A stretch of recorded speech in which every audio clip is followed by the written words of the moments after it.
Hello everyone, my name is Sam Thorson, growth strategist at Epicosity, and today I'm here to talk about some exciting news. What is that news? Recently, Epicosity went through a rebrand. While the name itself, Epicosity, remains the same, there's a lot of aspects of the company that went through a transformation. And to break down that transformation, today I am joined with partner and CEO at Epicosity, Eric Sivertsen. Hey, Sam.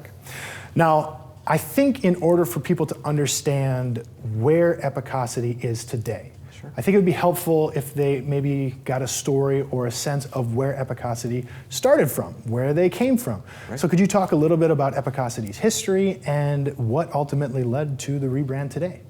Yeah, that's great. Our story, Sam, is one that's very entrepreneurial. I mean, we started off as three guys who came together after college and just wanted to start a business telling stories, right? That's in our heart and in our root. We're really a storytelling company. And so we started with video production and just kind of got going, started telling corporate stories, started going through that and really tried to dig deep in how do you tell compelling messages about people and really cut to who they are. So that's kind of the core of what we started at. But quickly we realized when we were starting off as a video production company was there's more of a big picture, like what's the brand, what are the pieces to that, there's the sales component, and so we really started to expanding to say, listen, if we're gonna really holistically tell somebody's story about what their organization stands for and how they do business, we wanted to get into everything when it comes to how they communicate on the website. When the digital age came, we wanted to go over to that side. So really it was a video production company coming to age as becoming an agency, right? And understanding that we needed really awesome people on the bus, very talented people to help us to do that, because I have no creative ability, neither does my business partner. So right away we're at a disadvantage that we had to fill that hole. But we found some really great people along the way, and so we kept growing and growing. And we've always been focused on how do we grow and how do we continue to add more resources. We're very proud that over the last 14 years of being in business, we're a 4-time Inc. 5000 company. So again, some of the things that we've been doing, I think, have really proven results. But as we go forward, some of that entrepreneurial spirit and just being humble, but being confident in the direction that we're going, and no matter how the market changes, because this is going to continue to change, that real passion still lives in the company today. And that's one of the things that we wanted to make sure, even as we've changed, we've grown from 3 people to 36 people and growing, that there was never that sever of a connection between authentic storytelling and the passion of entrepreneurship and just the pure joy of going into the undiscovered area and pioneering new territories that we can't be afraid to take on going forward. Right, I think that's great. And I love the fact that you mentioned, storytelling. And the reason that I bring that up is because you mentioned 14 years ago getting started with storytelling, and now even today with everything that we see in the industry, stories are still one of the most important things that you can communicate. Whether true. You're a company, whether you're a business, it's your story and it's how you communicate that story to the world that is essentially modern marketing. Absolutely. Right? It's understanding that story. So I really like that. Now, that also leads into my second question. Obviously with the rebrand came a revitalized philosophy, that being Awaken Champions. Absolutely. So can you tell me a little bit about what Awaken Champions means and how it is applying to the future of Epicosity? It's a great question, and that is why did we do a rebrand? I think one of the things, it's great to grow, and it's great to continue to reinvent the agency for becoming what is the agency of the future. I mean, the market is changing so rapidly, we felt like we had to be on top of this. But with change, one thing that we realized is that the culture was shifting. And we're we didn't quite have a grasp on this thing, and we were kind of discovering it was going along. So we had to make sure that how we talk about ourselves externally and internally, matched up with who we become as an agency. And it's different than what it was when we were just a young agency starting up, right? There's different players, there's different people here. And you saw a real shift from maybe being this funny, quirky, startup company to a lot of practitioners here who are very serious about the craft and what they're doing and really pushing themselves further. So we had to harness that. And I think with any brand building, anytime you build a brand, what we really believe here at Epicosity is that it's not about manufacturing something. It's not about we're going to create something. It's about discovering who the organization actually is, because in today's world, social media, you can't fake it. Right. You can't fake it anymore, right? You can't just say, oh, this is who we are, and then your staff kind of looks at it and they're like, look at the mission statement on the wall, they kind of roll their eyes like, is that really, we heard you say it in a meeting. And so when we went through this, it wasn't about just making something that we thought would be attractive in the marketplace, but really discovering who we are. So we started on the creative process of what Awaken Champions really means, as well as we've also hired some people to come in and help us with culture. How do we align those pieces? Which I think was a really important part of it, because it was about the culture shift and the mentality of what Awaken Champions means. Mm-hmm. So I say that just before maybe going into Awaken Champions, because I think that was the mentality when we came into it. Sure. But as you know, 7 months ago, we unveiled what it was. Because first of all, this agency is horrible at keeping internal secrets, so there's no way I was keeping it under wraps that long. But two, was I also wanted the team to be a part of it. And when we first told everybody about it, they're like, fear, intimidation was a part of that, but we listened to that and said, well, that's not what we're going for, but we need to listen to what that means. And so I feel like for the last 7 months, this company has baked this thing together.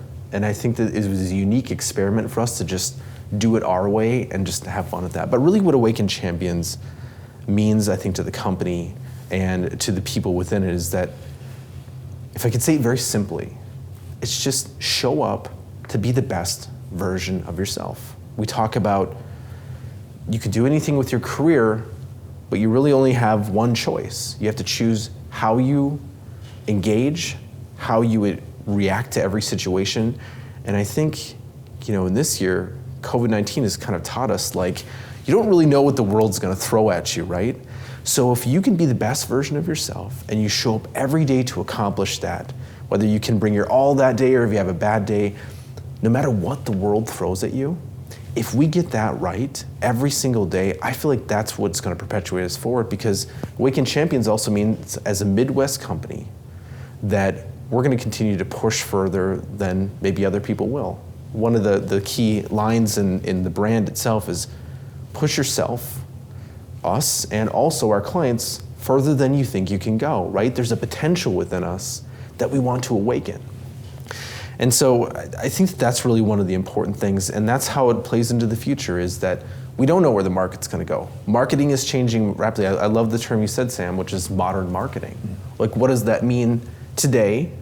What is that going to mean tomorrow? And I think that that's a really important thing for us to continue to think about and to help brands set themselves up so they understand how they need to engage with audiences, how they need to engage with their internal team going forward. I love that. And the part that really sticks out to me, and you mentioned it a little bit, was just focusing on the word awaken. Absolutely. And the part that you said that I really liked is sometimes you have to push people. Sometimes whether it's a client or whether even, it's our internal team, there is, maybe that going back to that initial reaction that, a lot of people felt is, oh, what is this? It's new, it's different, maybe a little hesitation. Yeah. But that's part of especially, if you're talking about Awakening Champions, people don't just come to realize like, oh, I'm the best at this. Yeah. Taking that step out of a comfort zone, I think, is a very, very important step. And I think incorporating that into a mantra that we're trying to establish here is something that's incredibly important. So I like that, awaken. So lastly, another idea that Epicosity is trying to focus on is the idea of the executive mindset. I was wondering if you could tell me a little bit about what the executive mindset means and how we're applying it today that's really setting up Epicosity as who we are. It's a great question. When we think about our agency, it's like we do a lot of stuff. There's web people, there's creative people, there's video people, there's administrative, there's this whole mix of all these different, if you're a disc assessment person, there's all these different kinds of personalities who have to work together. But we tried to say, but simplistically, what do we really focus on that we have to deliver for our clients every time? And it comes down to intelligence, data-driven decision making, making sure that you're doing analytics and you're understanding who your customers are and their behaviors, intelligence, craft, the fun stuff we do, the video production, creating logos, the imagery, and all that fun stuff. But there's a piece that really I resonate a lot with, which is called executive mindset. And I think it's an understanding that, again, if a brand has to be discovered, and the way we like to look at it is, it's something that you discover, that you're figuring out a unique way to tell that truth about the brand. Then it's also a challenge, though, for the entire organization to exemplify what that brand is, right? Because if I'm just putting the words up on the wall, so I'm CEO or I'm on the board or something like that, and I'm talking to the folks and we're leading the company. If I just put the words up on the wall and I don't get buy-in, I don't get people that understand it or feel passionate about that, I wonder what my experience will feel like on the front line. I wonder what will happen when those salespeople engage with customers and I say, we're the Awaken Champions company, but yet, on the front line, people don't feel that connection, right? Because we didn't take the time to make sure that the organization had that connection. And one thing that's interesting that you're aware of in your position, Sam, is that more and more marketing connects with salespeople, right? The more that the salespeople use our stuff, I always use the visual of you buy a bunch of brochures, I come back to your business in 6 months and I see the box of brochures completely full with some cobwebs and some dust on the top of it, right? Is that a good sales tool for them to use? No. And I think if the executives and the organization can start to understand how we need to push that brand through, that's a really, really important thing. But it's not always the easiest pathways to really actually gain buy-in and get brand evangelists. You can do that within the people that work for you and your customers, but it has to be real. And so I think executive mindset really has that understanding.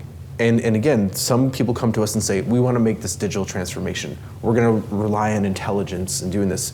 But maybe, when you're implementing software, which is hard, we have to ask ourselves, is this really what we wanted to do? And so it's also setting goals and making sure that when we want to veer at a different pathway, we say, no, some of the most challenging things to set you up with competitive advantages that your competition isn't doing, certainly isn't the easy route all the time. And I think that's some of the things that we need to think about and connect with what the organization actually wants to accomplish. Yeah, I think that's great. And the part that I really resonated with is, and you mentioned it, in my position, I think sometimes a frustration with marketing is speaking to the client when it's, the constant fear is, or the very common phrase that people use in marketing is, I'm happy to pay for marketing. I know 50% of it works. I just don't know which 50%. Right. And so that's where I think that actually ties into the executive mindset, because it's focused on that communication, all levels of what your company is trying to establish, and how does one effort, not just marketing out by itself, but how does this effort through the creation process, through the communication process, how does this help and empower everybody in that organization? And I think the executive mindset really establishes that this is something valuable, that if everybody wraps their head around it and embraces it and says, let's go, that it can be really powerful. So I think that's great. I agree. And I think, too, it's where we find the pocket of the people that are the most effective. Like in all of our client relationships, the people that really embrace that. And then also, again, when we find this connection between what marketing is doing and sales, which isn't always easy worlds to connect, right? Because sales has been doing things for a long time this way. How do we get them to transition to more of this? That's just where we've seen the most effective partnerships, the ones that grow the most, the ones that are the most satisfied. And so I think some of that realization that's a repeatable process for us. But it takes a willingness to actually establish a partnership. If the client is here and we're just a vendor, it's only gonna work so well. But if it's truly like we can come to the table, we can be vulnerable, and in many ways share information. This is what we're actually seeing, because a lot of clients tell us, well, just give us the soft metrics, we'll worry about the hard metrics. But at the end of the day, they really want the hard metrics. They want the sales, they want growth. And so I think just trying to make sure that we understand that the sharing of that information actually helps us to refine what we're doing. But that takes a partnership, that takes trust, and that's something that we have to earn and has to be given. And so I think that that's what we're really focusing on, is creating valuable relationships that there's mutual benefit and mutual understanding, versus some of the just the two sides, and we're just here to do the ads and stuff. It's more than that. It really is. Perfect. Well, Eric, thank you very much for talking with me today, answering a few of my questions. It's my pleasure. Really appreciate it. Thanks, Sam. And if you'd like to learn more about Epicosity, Awaken Champions, or the Executive Mindset, feel free to visit our website at epicosity.com. Thank you.